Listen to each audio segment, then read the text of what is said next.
Welcome to Mechanotechnics N6. This is a video on line shafts.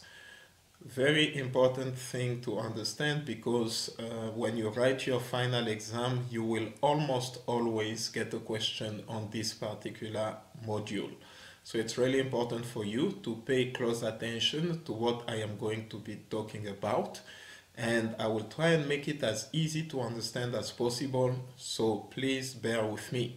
So the main purpose of a shaft is basically to transmit power from one moving component such as an engine to another one, okay, by means of different devices or different units such as your transmission or gears, coupling, clutches, and so on and so forth. And if you're doing mechanical engineering, especially if you're doing N6, you should already know what a shaft is. So I am not going to spend so much time discussing that, but it's important to say that the load bearing capacity of a shaft, in other words, the load that a shaft can handle, is dependent on many things, among which are the speed of the shaft, the diameter of the shaft. Of course, the thicker the shaft is, the more load it can carry, but also the material used and so on and so forth.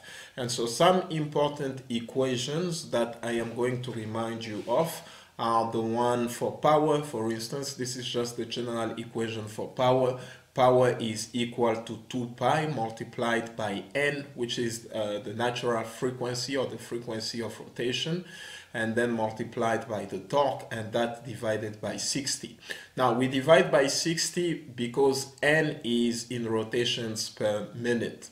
If n is given in rotations per second, of course this equation does not need to be divided by 60. And the general equation for the torque is just equal to the force multiplied by the radius, okay? Very important.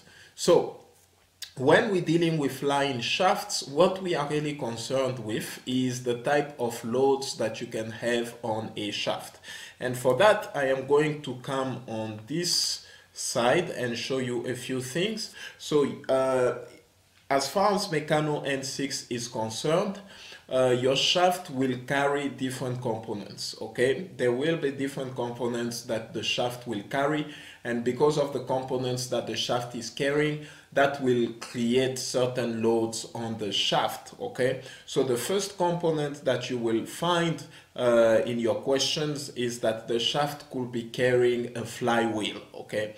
So when the shaft is carrying a flywheel, this is what you see here on the far right of the shaft. And by the way, A, B, and C are the supports or the and inside of these supports, of course, you will have bearings.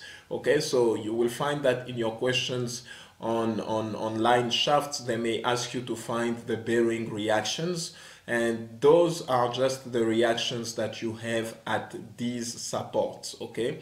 Those are the reactions that you have at these supports, because while the shaft is rotating inside of these supports, of course, you will need to have bearings to be able to handle the rotation of the shaft at the support, okay? So when you get a question and they ask you to find the reaction at the bearings, it's just the reaction at the supports. So in this case, A, B, and C are the supports, okay, 3 of them. But generally in Mechano N6, you will just have 2 supports, okay, or 2 bearing reactions, not 3. But what is important in this particular picture is that you are looking at a shaft that is loaded with a flywheel, okay? And so what you see on the far right of the shaft here is the flywheel, okay? And because of the presence of the flywheel on the shaft, this will create loads inside of the shaft. Now, when you have a flywheel, basically the only kind of load that comes from a flywheel is its own weight, okay, which is W, and this is going to be equal to the mass of the flywheel multiplied by the acceleration of gravity, okay? So when you have a flywheel on a shaft, all you need to understand is that the only load that arises from the flywheel is actually the weight of the flywheel, which is just equal to the mass of the flywheel multiplied by the acceleration of gravity g, which is 9.8 or 9.81 if you want. Okay, so this is the only load that arises because of the flywheel. It's its own weight. And of course, another thing that I need to point out is that when we do a study on line shafts, there are two planes that we are actually looking at. Okay, two planes. And when I say two planes, I mean the vertical plane and then the horizontal plane.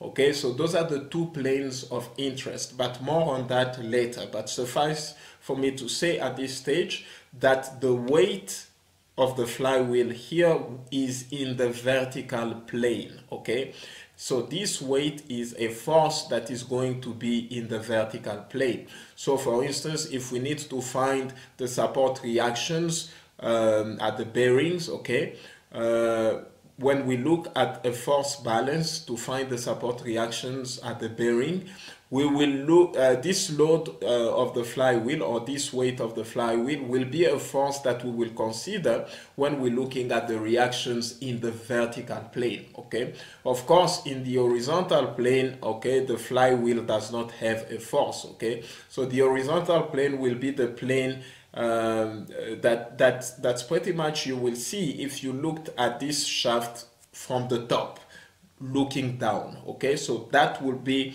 more like the horizontal plane. The horizontal plane is like the same plane as the ground. Okay, a plane parallel to the ground. That is what we refer to as the horizontal plane. But the vertical plane is a plane that is vertical and perpendicular to the ground. So as you can see, the weight of the flywheel that we have here is in the vertical plane. Okay, but in the horizontal plane, if you look at this shaft from the top,